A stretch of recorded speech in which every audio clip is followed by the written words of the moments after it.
આપણા તત્કાલીન મુખ્યમંત્રી નરેન્દ્રભાઈ મોદી સાહેબ ત્યારે સદભાવના મિશનનું સમાપન નેશનલ લેવલે ગોધરામાં હતું અને અમે લોકો તાયામાં જેવા વર્કશોપ કાર્યક્રમો થયા ત્યારે ગાંધીનગરથી મેસેજ આવ્યો कि रीटा बहादुरी मारी पर बहुत खुश થઈ ગયા। પછી મને પૂછ્યું कि तू कहाँ पे रहता है? मैंने कहा हालोल में रहता हूँ लेकिन मेरे पापा मम्मी को कुछ नहीं मालूम है। हमें राम भगवानના રામલલ્લાની સામે મનની મૂર્તિની સામે અમને ચાન્સ મળ્યો પરફોર્મ કરવાનો કે આપ લોગ તો રિયલ કલાકારો। અમારું જ્યારે રિહર્સલ કરવા ગયા ત્યારે અમે બહાર કરતા હતા। મને તો ખબર નહીં ત્યાંથી ચમત્કાર થયો કે આપકો તો અંદર કરना है। અમ્મા ત્યાંથી નીકળ્યા એ અમ્મા આવે કે આ લોકો મ્યુઝિક ગુજરાતી વાગે છે, આટલી બધી ભીડ છે, આ શું છે? તો આમ જોયું ને તો રેવંતા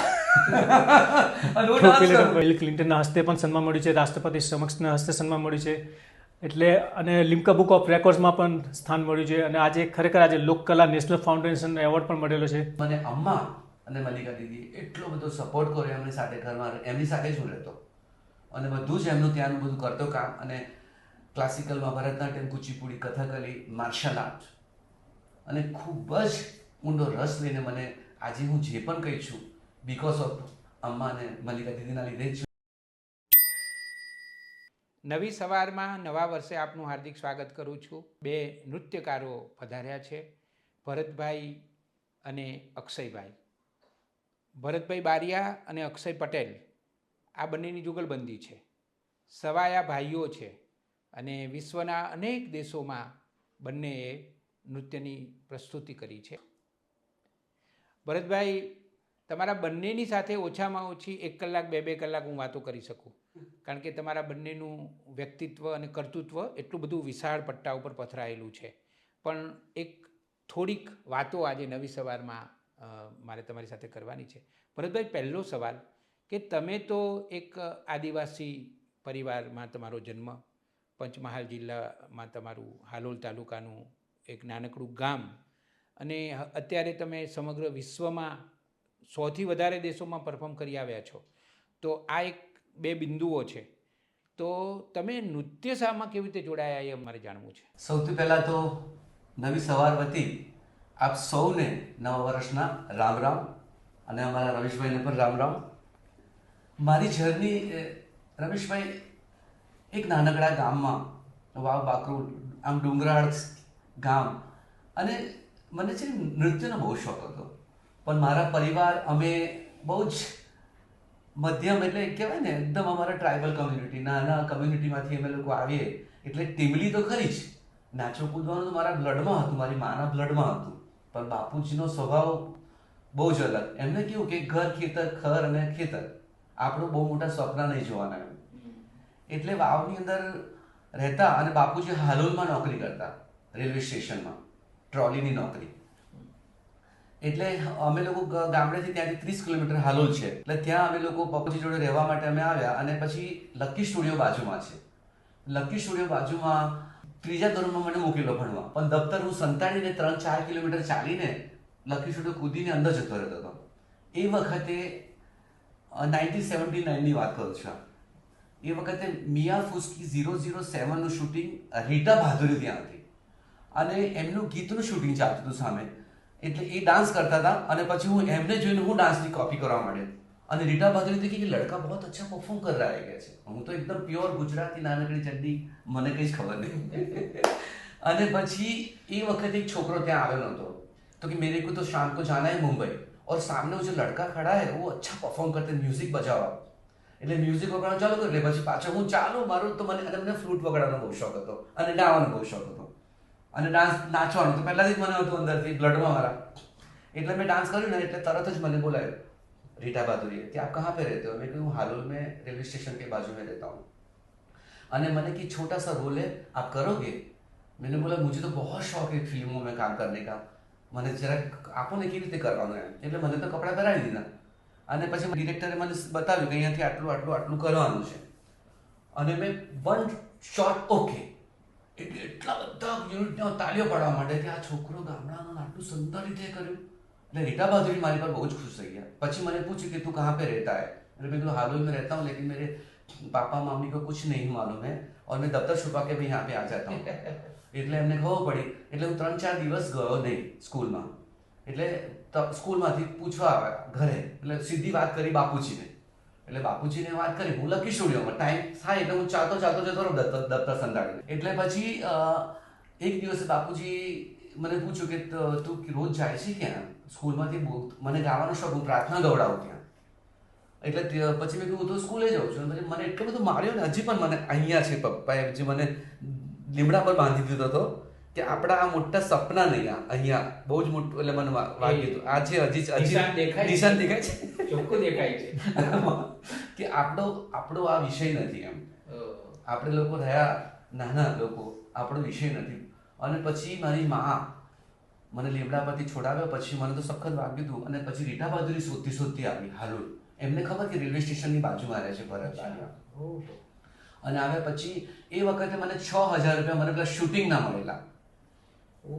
એ વખતે રીટા बहादुरी मारा बापूजी ने आपे कि ये शूटिंग में किया था मेरे साथ काम, और छोटा बच्चा तो भगवान का रूप होता है, ऐसा कभी उसको मारना मत, और इसकी जवाबदारी मैं आज से मैं लेती हूँ. એટલે આ હકીકત છે વસ્તુ. અને પછી ધીરે ધીરે એમની સાથે મેકઅપનું કામ, સ્પોટ બોયનું કામ, એમને ચાલ આવી આપવું, એમને મને મેકઅપ શીખવાડવા, પર્સનલ સ્પોટ બોય તરીકે મને એમને રાખ્યો. એટલામાં જ મલ્લિકા સારાભાઈ અને કિરણ કુમારની જોડી એ વખતે હિટ એ આવ્યા. એટલે મને એ 9 નંબર મારે અને રીટા बहादुरी 10 नंबर मारे. અને રીટા बहादुरी कहा कि ये जो मल्लिका साराभाई है ना भरत, वो बहुत बड़ी नृत्यांगना है, मैं टेप रेकॉर्ड रखती हूँ, आप परफॉर्मेंस शुरू करो, अभी वो निकलेगी यहाँ से. એટલે મારું એમને ટેપ રેકોર્ડ બહાર વગાડીને ચાલુ કર્યું, હું નાચવાનું ચાલુ કર્યું. એટલામાં કિરણે જોયું, કિરણ કુમારે, અને કીધું મલ્લી દેખ वो लड़का कैसा परफॉर्म कर रहा है. એટલે મલ્લિકા બેન મને તરત જોઈ ગયા.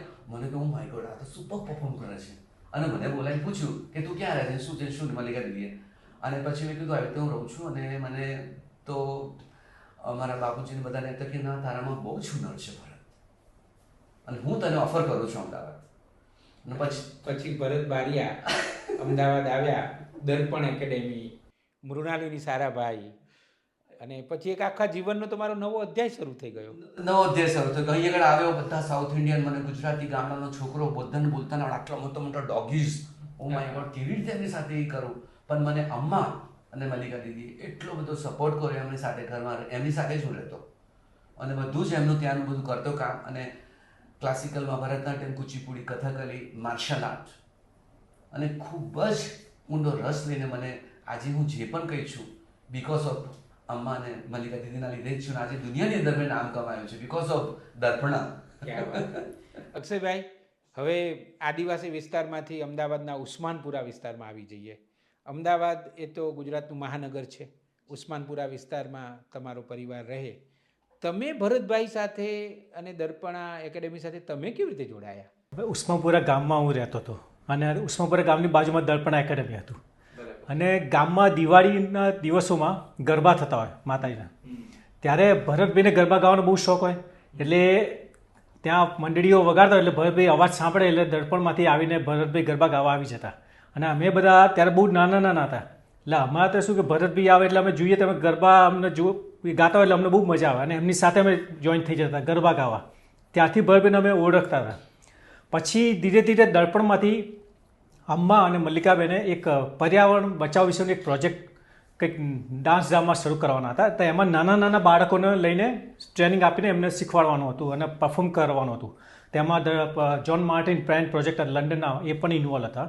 અને કૈલાસભાઈ પંડ્યા અને દામિનીબેન મહેતા ડ્રામા ડિપાર્ટમેન્ટના. એટલે એમને કીધું કે આપણે ઉસ્માનપુરા ગામમાંથી નાના છોકરાને લઈને આપણે એમને ટ્રેનિંગ આપીને આપણે એમને પરફોર્મન્સ કરાવીએ પર્યાવરણ બચાવ વિશે.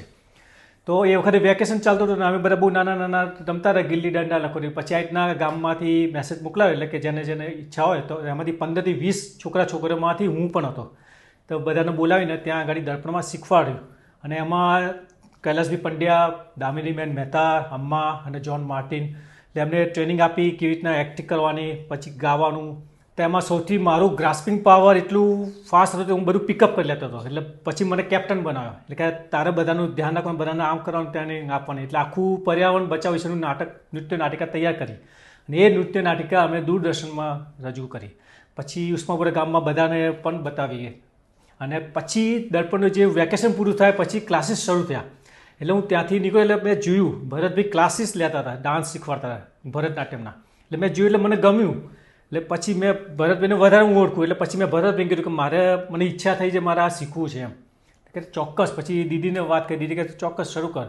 અને મારામાં એવું ગ્રાસ્પિંગ પાવર હતું, ફટાફટ બધું એટલું ફટાફટ ફોક ડાન્સના બધા લોકનૃત્ય હતા એ પણ જલ્દી શીખી ગયો. અને જે ભરતનાટ્યમનો કોર્સ હોય 7 વર્ષનો, એ ઓછામાં ઓછા 3 મહિનામાં, એ પણ ઉનાળામાં 45-46 ડિગ્રીમાં, એ માટીમાં દિવસ રાત 8-10 કલાક પ્રેક્ટિસ કરીને 3 મહિનામાં 7 વર્ષનો ભરતનાટ્યમનો કોર્સ મેં પૂરો કર્યો ભરતભાઈના ગાઈડન્સમાં. અને દર્પણના અલગ અલગ કલા ગુરુજનો પાસેથી પણ નૃત્યની તાલીમ લીધી છે. કથકલી છે, મણિપુરી છે, માર્શલ આર્ટ છે, ગલરીપાયટુ. પણ એ વખતે આપણી જે કહેવાય ને કે ગુરુ શિષ્ય પરંપરા, જે મારે એવું હતું કે હું મારા ઘરે નહીં પણ હું ભરતભાઈના જોડે રહીને, એમની સાથે રહીને, એમની સાથે શીખીને, પછી જે રીતના ઘરમાં બધું જે કપડાં ધોવાનું, વાસણ ઘસવાનું, ખાવાનું બનાવવાનું બધું જાતે જે આશ્રમમાં કરતા હોઈએ, એટલે એમની પાસેથી હું શીખ્યો છું. અને એમની સાથેથી પણ એમની ટ્રેનિંગ લીધી છે, નૃત્યની પણ. અને મારા મા બાપને ક્યારે પણ એવું થયું નહોતું. અને હું ક્યારે જઉં કે જ્યારે અમેરિકા જવાનું થાય કે લંડન જવાનું થાય કાર્યક્રમમાં, તો હું એમના આગલા દિવસ રાતના પગે લાગવા છું અને હું કહું છું કે હું કાર્યક્રમ માટે જઉં. તમારા મમ્મી પપ્પા કે આશીર્વાદ છે, અને 2-3 મહિને પાછો પછી પાછો મળું, ત્યાં સુધી હું જઉં નહીં. પણ હું એમની સાથે રહીને બધું ટ્રેનિંગ અને એમની સાથે શીખ્યો છું. અને ત્યારે એ સમયમાં પણ હું બહુ જ જ્યારે શીખવાની શરૂઆત કરી હતી, ત્યારે મને મારા ગામના બધા મિત્રો બધા હોય ને, તે બધા ચીડવે કે તાતા તૈયાર કરવા જાય ના, આમ તો એટલું ચીડે. પણ મારું એક જ ફોકસ હતું કે મારે શીખવું છે, મારે આગળ વધવું છે. પણ એ વખતે હું પછી ભણવામાં પણ મેં ઇન્ટરેસ્ટ ના લીધો. પછી મને એવું લાગ્યું કે મને આમાં જ મારે આગળ વધવું છે. અને એમાં હું પછી આગળ વધ્યો. અને ભરતભાઈના માર્ગદર્શનથી હું પછી ધીરે ધીરે શીખ્યો છું અને બધા કલા ગુરુજનો પાસે શીખ્યો. અને અમ્મા અને મલ્લિકા દીદીના સંસ્થામાંથી આજે જે મને નામ મળ્યું છે, આજે પટેલ સમાજમાં આજે ખરેખર જે પહેલાં લોકો મને ચીડવતા હતા, આજે મને ગૌરવથી સન્માન આપે છે. અને મને ગુજરાત ગૌરવ પુરસ્કાર મળેલો છે. બિલ ક્લિન્ટનના હસ્તે પણ સન્માન મળ્યું છે, રાષ્ટ્રપતિ સમક્ષના હસ્તે સન્માન મળ્યું છે. એટલે અને લિમ્કા બુક ઓફ રેકોર્ડ્સમાં પણ સ્થાન મળ્યું છે. અને આજે ખરેખર આજે લોકકલા નેશનલ ફાઉન્ડેશન એવોર્ડ પણ મળેલો છે. અને અમારી નૃત્યાવલી સંસ્થા જે ભરતભાઈ સાથે અમે શરૂ કરી છે, એમાં અમે એવી દીકરીઓને અમે ટ્રેનિંગ આપીએ છીએ કે જે એમના મા બાપ રોજના 100 થી 200 કમાતા હોય, પણ અમે એવી દીકરીઓને સામેથી એમને પૈસા આપીએ છીએ ભાડાના. અને શીખવાના અમે પૈસા લેતા નથી, એમને ફ્રીમાં શીખવાડીએ છીએ. અને એમને મોટા મોટા પ્લેટફોર્મ, જે સ્ટેજના જે મોદી સાહેબના કાર્યક્રમો હોય વાઇબ્રન્ટ ને ઇન્ટરનેશનલ લેવલે, એ લોકોને એમને પ્લેટફોર્મમાં પરફોર્મન્સ કરવા આપીએ. અને અમારી સાથે હોટલમાં 5 સ્ટાર હોટલમાં ફ્લાઇટમાં અમે જોડે લઈ જઈએ. અને પ્લસ અમે એમને મહેનતાણું પણ આપીએ છીએ. એટલે અમે એવું થાય છે કે અમે જે રીતના આગળ વધ્યા છે, એવી રીતના બધી દીકરીઓને પણ અમે ટ્રેનિંગ આપીને એમનું પણ ભવિષ્ય આગળ ઉજવું બને એવું અમે અમારી ટ્રેનિંગ અમે પૂરી પાડી છે. અને આજે ભરતભાઈની ભત્રીજી મીનાક્ષી, એ પણ દર્પણમાં જ એમણે શરૂઆત કરી હતી. અને ત્યાંથી મારે પણ એની સાથે ધીરે ધીરે દર્પણમાંથી જ અમે સાથે ઇન્વોલ્વ થયા. અને અમે ધીરે ધીરે પછી મીનાક્ષી સાથે મારા મેરેજ થયા. અને એ પણ ડાન્સર છે, ક્લાસિકલ ફોક ડાન્સર. અને એની સાથે સાથે અમે ટ્રાવેલ પણ કરીએ છીએ. અને આજે નૃત્યવાળી સંસ્થામાં પણ એ પણ સિનિયર આર્ટિસ્ટ છે. અને આજે મારો દીકરો દક્ષ પટેલ અને મારી દીકરી આરના પટેલ પણ, એ પણ આજે નૃત્યવાળી સંસ્થામાં અમે કાર્યક્રમો સાથે આપીએ છીએ. અને દેશ વિદેશોમાં નવી સવારમાં અમે વિડીયો જી, અને નવી સવારમાં મારે દીકરીનું પહેલું બંનેનો ઇન્ટરવ્યુ કર્યો એ પહેલા તો તમારી દીકરીનો અમે એટલે મને બહુ ખૂબ જ ગૌરવ અનુભવે છે કે નવી સવાર એક અમારો પરિવાર કહેવાય. કે આજે પરિવારમાં મારી દીકરીનું પહેલું ઇન્ટરવ્યૂ થયા પછી આજે અમારું પણ ઇન્ટરવ્યૂ નવી સવારમાં નવા વર્ષના રામ રામ તરીકે આજે ખરેખર આજે રમેશભાઈ તન્ના સર્વે ટીમ મેમ્બર નવી સવારનો ખૂબ ખૂબ આભાર માનીએ છીએ. અક્ષયભાઈ, આદિલ મંસૂરીએ અમદાવાદ છોડ્યું, અમેરિકા ગયા ત્યારે એક ગઝલ લખી હતી, નદીની રેતમાં રમતું નગર મળે ન મળે. એટલે મેં તમારા બંને વિશે પોઝિટિવ સ્ટોરી લખી, પછી મારા પુસ્તકમાં પણ એ પોઝિટિવ સ્ટોરી મેં લીધી છે. ત્યારે હું કલ્પના કરતો હતો કે અમદાવાદની સાબરમતી નદી અને એમાં રેતી, અને એમાં એક પંચમહાલ જિલ્લામાંથી આવેલો આદિવાસી યુવક અને અમદાવાદના ઉસ્માનપુરાનો એક યુવક, પટેલ યુવક, એ બંને જ્યારે નદીની રેતમાં પ્રેક્ટિસ કરતા હશે તો હું આંખો બંધ કરું ત્યારે મને એ દ્રશ્ય ઘણીવાર દેખાય છે કે તમારી જે સાધના છે અને એ સાધનાના પ્રતાપે તમે બંને ગીત સંગીતમાં ભારતમાં બહુ ભાઈઓના નામ છે, કલ્યાણજી આનંદજી છે, અને એમ ગીત સંગીતમાં પણ તમે બંને એવા ભાઈઓ છો, હું એમ કહીશ કે સવાયા ભાઈઓ છો તમે. અને તમારો ઋણાનુબંધ પણ હશે કે લોહીનો સંબંધ નથી, પણ જે કલાનો સંબંધ છે એ કદાચ એનાથી પણ ચડિયાતો તમે બંને સાબિત કર્યો છે. હવે છેલ્લે તમારા બંને પાસેથી એક એક યાદગાર પ્રસંગ, કારણ કે તમે બંને આખી દુનિયામાં ગયા છો અને તમે સરસ રીતે કલાની પ્રસ્તુતિ કરી છે, તો નવી સવારના પ્રેક્ષકોને એક એક પ્રસંગ ટૂંકમાં જણાવો જે પ્રસંગ સંવેદનશીલ હોય અથવા યાદગાર હોય? એટલે યાદ આવે છે અત્યારે પણ ક્યારેક પરફોર્મ કરતો કે રાત્રે ઊંઘતા પણ ઝબકી જઉં છું. એ પ્રસંગ એવો હતો કે મલ્લિકા દીદી મહાભારત પીટર બ્રુકનું શૂટિંગ કરવા માટે ફ્રાન્સમાં હતા. દ્રૌપદીનો રોલ કરતા હતા. ઇન્ડિયામાંથી એક ફર્સ્ટ લેડી મલ્લિકા સારાભાઈ હતી. એ વખતે રેવો બહુ જ નાનો, રેવંતા સારાભાઈ એમનો દીકરો, અને મારી વગર રહે જ નહીં. એનો જ્યારે બેબી બોર્ન થયો ને ત્યારે મને એક કલાક પણ નહીં હાથમાં, અને મારા ખોડા દીદીએ મૂકી દીધો હતો. મેં એને મોટો જ મેં કર્યો રેવંતાને. એટલે રેવંતાની બેબી સિટિંગ કરવા માટે હું ગયો હતો પેરિસ. એટલે હું પ્રેમ લઈને ગયો ત્યાં ગાર્ડનમાં. એટલે ગાર્ડનમાં લીધેલો હતો ત્યાં છે ને. પછી મને હું ડાન્સર, એટલે હવે કરવાનું શું, એટલે પછી અમ્મા પણ ત્યાં 7 Rue Dargout ATL માર્શલ, આખું કાચનું બિલ્ડિંગ છે. ત્યાં પબ્લિક સાંજે બહુ જ આવે, અને પછી પબ્લિક બહુ જ આવે ને એટલે મેં છે ને ટેપ રેકોર્ડ ત્યાંથી લઈ લીધો અંદરથી, અને જઈને પછી રેવંતાને દોરી બાંધી દીધો પાછળ ત્યાં પ્રેમમાં. અને પછી ટેપ રેકોર્ડ હવે આખો દિવસ કરવાનું શું, કારણ કે મને પછી હું પરફોર્મન્સ ત્યાં કરું નાનો રેવંતા. પછી યાદ આવે છે મને વસ્તુ. અને એ જ વખતે અમ્મા ત્યાંથી નીકળ્યા. એ અમ્મા આવે કે આ લોકો મ્યુઝિક ગુજરાતી વાગે છે, આટલી બધી ભીડ છે, આ શું છે? તો આમ જોયું ને તો રેવંતા અને હું ડાન્સ કરું. ત્યાં તો એવું ના હોય કે આપણે ભીખ માંગતા હોય સર, એવું હોય જ નહીં ત્યાં તો. અને કલાનું એક પ્રોત્સાહન આપે લોકો એને. મને છે ને હું કામ બધું થઈ જાય સવારે, કરવાનું શું આખો દિવસ. એટલે પછી મને એટલે કે આ તો ડોક્ટર વિક્રમ સારાભાઈ નો વારસદાર. ઓ માય ગોડ, એ વખતે અમ્મા તો છોડીને જતા રહ્યા. અને એના પછી મલ્લિકા સારાભાઈ આવે, મલ્લિકા દીદી આવે. અરે જો એ પણ જોઈને શોક જ થઈ ગઈ. એ તો અને પછી તો હું તો નજર પડી રેવું કે માં એટલે માં થઈ જાય. તો પછી મેં તો ટેપ બંધ કરીને બધું કરીને વાઇન્ડ અપ કરીને પ્રેમમાં જે રીતે ગાર્ડનમાં અને પછી મલ્લિકા દીદી અમે બેસી ગયેલા સાઈડમાં. અને અમ્મા શું છે કે મારા માટે એમને બહુ જ શોખ કોર્નર હતું પહેલાથી, અને પ્રેમ, અને ખૂબ જ પ્રેમ. તમને કહું ને, એ જ્યારે પણ હું નૃત્ય શીખતો 4 વાગે જ્યારે પ્રેક્ટિસ કરું ને તો કોફી લઈને અમ્મા આપતા. મને કહું છું એટલું બધું ધાબા ઉપર અહીંયા અમદાવાદ ધ્યાન કરતો હતો. આ વચ્ચે ઇન્ટરફિયર હતો. પછી અમે લોકો તો હું ઘરે પ્રેમ લઈને ગયો, અને રેવંતા કે નહીં, હું કહું એટલું જ કરે, એટલો સ્માર્ટ. અને પછી કે બેટા તું ક્યાં હતો? તો કે અમે લોકો તો લેખાનમાં ડાન્સ કરવા ગયા. અને પછી તો કશું બોલે. પછી અમ્મા મલ્લિકામાં જરા કામ થોડુંક મોઢા પર લાગ્યું, મને એવું મળી ગયું, આ તો પતી જ ગયું. મને ઠપકો આપશે જ. પણ અમ્મા તરત જ બોલ્યા, ભરત ડાન્સર છે, ભરતના શરીરના બ્લડની અંદર નૃત્ય છે, એ કેવી રીતે ઘરમાં ને ઘરમાં રહી શકે? એટલે you doing very good job Bharat, don't worry. હા, પણ એક જ છે કે સારાભાઈ એને થયું. અને પછી મારે 2 દિવસમાં મારે જવાનું હતું ઇટલી. એટલે પાછું ગાર્ડન લઈને બાબાને લઈને ગયો. ત્યાં ડાન્સનું બંધ કરી દીધો. પછી આ ના કરતો, કંઈ વાંધો નહીં કરું. પછી બધે ફરે ના. પછી મારા પાસપોર્ટ 20 દિવસના વિઝા મારા પતિ ફ્રાન્સના હતા. પછી ઇટલી આવવાનું હતું, એટલે ગ્રુપ આવવાનું હતું જનકમાં. અને ત્યાં અમે લોકો છે ને, પછી મને કે હું ગયો ત્યાં. પછી passport bonjour ça va très bien, એટલે મને થોડું ફ્રેન્ચ આવડે. એટલે પછી દુમા મતે પારદો પાસપોર્ટ, એટલે મારી પાસે પાસપોર્ટ માંગ્યો. મેં પાસપોર્ટ નો પાસપોર્ટ હાઉસ એમ ઘરે. એટલે કે તુમારો દુમા પાસપોર્ટ. પછી રાત્રે મલ્લિકાબેન આવે, એટલે મલ્લિકાને મેં કીધું કે પાસપોર્ટ પેલા પોલીસ વાળો માંગતો હતો. મેં ત્યાં હાલમાં, એટલે કે તારો પાસપોર્ટ લાવ, તારે તો 2 દિવસમાં જવાનું છે ભરત કે છે.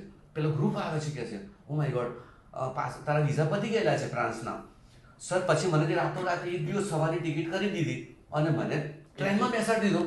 આ પેરિસમાં ટ્રેનમાં બેઠો, બધા ત્યાં તો બધા દોડ્યા લોકો, અને કેવી ભાષા. એકલા હતા કે રેવંતા? એકલો જ, કોઈ બેબી એ અમ્મા સાથે મને બેસાડી દીધો એમાં. અને પછી તો ગાડીમાં બેસી કે મને મલ્લિકા દીદીએ કીધું કે પાસપોર્ટ ના બતાવતો, તારા વિઝા છે ત્યાંના, અહીંના પતી ગયેલા વિઝા છે એમ. પછી ત્યાં તો પછી આગળ ટિકિટ બતાવી, પાસપોર્ટ. એટલે પછી હું તો આમ કરું, મને કે પાસપોર્ટ. પછી પાસપોર્ટ બતાવ્યો, your visa no here, finish. અરે માય ગોડ, યુ ગો ચેલ.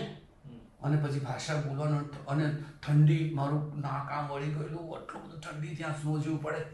અને પછી હવે એટલે મારું સામાન બામાન લઈને મને તો મોટા જનરલ ડબ્બામાં નાખી દીધા ત્યાં મોટા મોટા દોડ્યા, બીક લાગે આપણને, કામ પકડી લેવા. બધા તો આમ કે જેલ નામ જેલ કહે છે મને. હું માય ગોડ, હવે બોલાય નહીં, કશું જ નહીં. હું તો શોક જ થઈ ગયો. પણ પાસપોર્ટ મારી પાસે, પણ મને મૂકી દીધો ત્યાં. અને પછી ત્યાં રોમ સ્ટેશન પર સ્ટ્રાઇક ચાલે. ત્યારે જ્યાં જ્યાં સ્ટેશનો આવે ને ત્યાં ત્યાં ગાડીઓ રોકાઈ ગઈ 2-3 કલાક માટે. એટલે એક ટીટી આવ્યો. ટીટી મને કે you dancer but you just go here down, ઉતરી જ જાઓ કે તમે મને. Oh my God. પછી મને કંઈક કૃષ્ણ ભગવાન આવ્યો ને કે કંઈક ભગવાન આવ્યો મારી પાસે. હું તો ઉતરી જ ગયો, એક બેગ લઈને નીચે ફાટે દઈને. અને પછી ઉતરી ગયો, જવાનું ક્યાં? તો સામે મોટું દ્રાક્ષનું ખેતર, ત્યાં તો દ્રાક્ષ બહુ જ ઉગે. એટલે મને તો બહુ જ બધું એ થઈ ગયું હતું બધું. અને સાહેબ ત્યાં મને ઉતરી ગયો નીચે, અને પછી હું દ્રાક્ષમાં જઈને બેસી ગયો આમ કરીને. અને ટ્રેન તો ત્યાંની ત્યાં જ ઊભી. અને પછી થોડી દ્રાક્ષ ખાધી. અને એ જે ખેતરના માલિક આવ્યો ગાડી લઈને, અને પછી મને કે મી ઇન્ડિયા ડાન્સર. નો ત્યાં તો પેલા લોકોને કે આ ચોર જ છે આગળ મને. એટલે બહુ પાડવા માંડ્યો એકદમ ફટાફટ ત્યાંની ભાષામાં. ભાષા તો આપણને ખબર જ આવે ને. અને પછી મને તરત જ કીધું don't make you I dancer, I am going to airport, my groups coming. આટલું જરા કીધું અમને. અને પછી કે ડોન્ટ વરી. અને પછી મને છે ને રેડ વાઇન, મને કે ઠંડી છે એટલી બધી ત્યાં. મને પછી મેં કીધું યુ ડ્રિંક કેસ. પહેલા ફર્સ્ટ પીવો, બધું બંધ થઈ ગયું. તો બધું આ બોલાય નહીં, ચલાય નહીં મારાથી. ઠંડી. અને પછી મને તો ખબર નહીં રેડ વાઇન કે ખબર નહીં શું કંઈક આપ્યું પીવાનું. દીધેલું, થોડી ગરમી આવી. અને પછી કે ડોન્ટ વરી. પછી મારો સામાન એમને મૂક્યો ગાડીમાં, અને 1.5 કલાકનો રસ્તો એ ભાઈએ કાપ્યો અને મને એરપોર્ટ લઈ ગયા. અને મલ્લિકાબેને કીધું હતું ગ્રુપને કે તમે રાહ જોજો ત્યાં આગળ. અને પછી હું ત્યાંથી ઉતરીને ત્યાં ગ્રુપને મળ્યો ને ત્યારે મને જીવમાં કોઈ ભગવાન મને સર આવું છે જિંદગીની અંદર. કેવું સાયકલિંગ. તમારું જીવન ચરિત્ર લખાય ત્યારે આવા બધા અનેક પ્રસંગો હશે. એવા ઘણા એવા લાઈફમાં એવા ચડાવ ઉતાર છે, અને એટલું બધું છે સંઘર્ષ કે એ તો મારા રમેશભાઈ તને સાહેબ જ લખવાના છે, મને ખબર છે. અક્ષયભાઈ એક પ્રસંગ તમે કહો. મારો પ્રસંગ એવો છે કે મારા મમ્મી જે દિવસે ધામમાં ગયા એ દિવસે જ મારો કાર્યક્રમ હતો કર્ણાવતી ક્લબમાં. અને આ બાજુ મમ્મીનું ડેથ થઈને આ બાજુ મારે કાર્યક્રમ કરવાનો. પણ મારા મમ્મીનો સપોર્ટ ઓલવેઝ રહ્યો હતો. ગમે ત્યાં પણ કાર્યક્રમ હોય તો ક્યાં આશીર્વાદ આપતા હતા. એટલે એ વખતે મને એવું થયું કે આ જે હું કાર્યક્રમ કરીશ એ મારા મમ્મીની આત્માને શાંતિ મળશે. તો એ દિવસે મારે કાર્યક્રમ કરવો પડે. દિવસે મમ્મીનું અવસાન એ જ ગયા હતા મળવા માટે. હું પણ ગયો હતો મળવા. અને એ જ દિવસે તમે કાર્યક્રમ કર્યો સર. અહીંયા કર્ણાવતી ક્લબમાં. તે કર્યો અને મમ્મીને બસ બસ વેરી બિગ શો. એટલે એ મારા માટે ખરેખર મારા આશીર્વાદ મળે. અને કહેવાય કે શો મસ્ટ ગો ઓન. અને કલાકાર તરીકે એક કલા સાધના પણ એક ભગવાનને કરી, એ મારા મમ્મી માટે મેં કરી. એ મારા માટે એક પ્રસંગ કહેવાય મારા માટે. અને બીજો પ્રસંગ, હા, અને બહુ જ આ એક ખરેખર આશીર્વાદ રૂપ મને મળ્યું. અને બીજો પ્રસંગ ખાસ એ હતો કે જ્યારે અમે લોકો તાઇવાન હતા ત્યારે અહીંયા આપણા તત્કાલીન મુખ્યમંત્રી નરેન્દ્રભાઈ મોદી સાહેબ, ત્યારે સદભાવના મિશનનું સમાપન નેશનલ લેવલે ગોધરામાં હતું. અને અમે લોકો તાઇવાનમાં જે એવા વર્કશોપ કાર્યક્રમો થયા ત્યારે ગાંધીનગરથી મેસેજ આવ્યો કે ભરત બારિયા અને અક્ષય પટેલ સાહેબ યાદ કરે છે મોદી સાહેબ કે શ્રી તાંડવ માટે. એટલે પછી અમે સ્પેશિયલી ત્યાં કાર્યક્રમો વર્કશોપ ઓછા કરીને અમે ફટાફટ અમે અહીંયા આવ્યા અને સાહેબ માટે શ્રી તાંડવ અમે ત્યાં ગોધરામાં કર્યું. અને અત્યાર સુધી મેં એવા એક જ મિનિસ્ટર જે સાહેબ છે મંત્રી, એવા એ કલાના પારખું કહેવાય ને કે હંમેશા એ અમને અમારો કાર્યક્રમ જેવો પત્યો શિવ તાંડવ, એ ઊભા થઈને આગળ આવ્યા અને ખાસ અમને બંનેને અભિવાદન કર્યું અને કીધું કે થેન્ક યુ સો મચ કે તમે તમારો કાર્યક્રમ છોડીને મારા માટે અહીંયા આવ્યા છે, તે બદલ હું તમારો ખૂબ ખૂબ આભાર. અને ત્યારે સાહેબે અમને ગુજરાત ગૌરવ પુરસ્કાર માટે અમને અભિનંદન પાઠવ્યા હતા. અને સર અત્યારે પણ સોરી હું વચ્ચે ઇન્ટરફિયર થઉં છું છે. આજે સર મને પંચમહાલમાંથી પૂજ્ય નરેન્દ્ર મોદી સાહેબનો ખૂબ જ સપોર્ટ, નહીં તો મારા જેવા કલાકારને ક્યાંથી ક્યાં પહોંચાડી દીધો સાહેબે. આજે મને આઈસીસી વિદેશ મંત્રાલયના પેનલ આર્ટિસ્ટમાં સાહેબના આશીર્વાદથી અમે લોકો થયા. આજે મારું હાલોલમાં આટલું સુંદર ઘર બન્યું બીકોઝ ઓફ મોદી સાહેબના લીધે. એ પણ આપને કહું છું, એમનો ખૂબ ખૂબ આભાર માનીએ છીએ અમે લોકો. એ સાચા કલાકારોની કદર કરે જી બહુ જ. અને તમે બંને તો રામ મંદિરમાં પણ હમણાં જે અયોધ્યાના રામ જન્મભૂમિનું જે મંદિર છે એ હવે સંપૂર્ણ થઈ ગયું છે. પણ તમારા બંનેને અને તમારી નૃત્યાવલી આની આખી ટીમને ત્યાં રામ મંદિરમાં પણ પરફોર્મ કરવાની તક મળી છે. એ કહેવાય કે પ્રાણ પ્રતિષ્ઠા મહોત્સવના દરમિયાનમાં જે પંડિતજી હતા અયોધ્યા રામ મંદિર, એમણે કીધું કે ખરેખર કે તમે અહીંયા આવ્યા છો અને આ જે તમે કાર્યક્રમ કર્યો ને એ કાર્યક્રમની ડોક્યુમેન્ટરી જે અયોધ્યા રામ મંદિરની થવાની એમાં તમારું પણ Every time નૃત્યાવલીનું બતાવે છે આવશે. ત્યારે અમારું ત્યાં. અને મારી દીકરી આના પટેલ તો ત્યાંના પંડિતજીએ કીધું કે આ ખરેખર દેવી શક્તિ સ્વરૂપ છે, એને અયોધ્યા રામ મંદિરમાં મૂકી જાઓ કે આટલું સુંદર નૃત્ય કરે કે ખરેખર આમ સાક્ષાત શક્તિ સ્વરૂપ છે. અને બીજું ખાસ એ કે છે કે બધે મોટા મોટા કલાકારો ત્યાં આવતા, લાઈક હેમા માલિની, વૈજયંતી માલા, બધા બિગ થિંગ્સ. પણ પ્રભુ તમને એ કહું છું કે અમે રામ ભગવાનના રામલલ્લાની સામે એમની મૂર્તિની સામે અમને ચાન્સ મળે પરફોર્મ કરવાનો, કે આપ લોકો તો રિયલ કલાકારો. અમારું જ્યારે રિહર્સલ કરવા ગયા ત્યારે અમે બહાર કરતા હતા, મને તો ખબર નહીં ત્યાંથી ચમત્કાર થયો કે આપકો તો અંદર કરના હે. વાહ, કેટલું સારું. એટલે આપણા માટે તો ને તમારું તો ગૌરવ છે પણ ગુજરાતનું પણ ગૌરવ. ગૌરવ. જી જી. અક્ષયભાઈ અને ભરતભાઈ, તમારી સાથે હું એટલી બધી વાતો કરી શકું અને મને વિશ્વાસ છે કે અમારા નવી સવારના પ્રેક્ષકોને પણ આ બધી વાતો ખૂબ ગમે. ભવિષ્યમાં આ રીતે આપણે મળતા રહીશું અને તમારી જે કલાની વાતો છે એ કલાની વાતો વધારે ને વધારે અમે લોકો સુધી પહોંચાડતા રહીશું. અમારા ભાવનગરના એક મિત્ર છે નિશિત મહેતા, એ કલાના પોષક છે બહુ મોટા. એ હંમેશા એવું કહે છે કે કોઈ પણ સમાજ સ્વસ્થ સમાજ ત્યારે જ બને જ્યારે એ સમાજ કલ્ચર્ડ સમાજ હોય, કલાત્મક સમાજ, કલાને વરેલો સમાજ હોય ને એ હંમેશા સ્વસ્થ સમાજ જ હોય. અત્યારે હું એ નિશિતભાઈની વાતને યાદ કરીને આપ બંનેનો ખૂબ ખૂબ આભાર માનું છું. નવી સવારના રામ રામ. નવી સવારના ખૂબ ખૂબ રામ રામ આપ સૌને.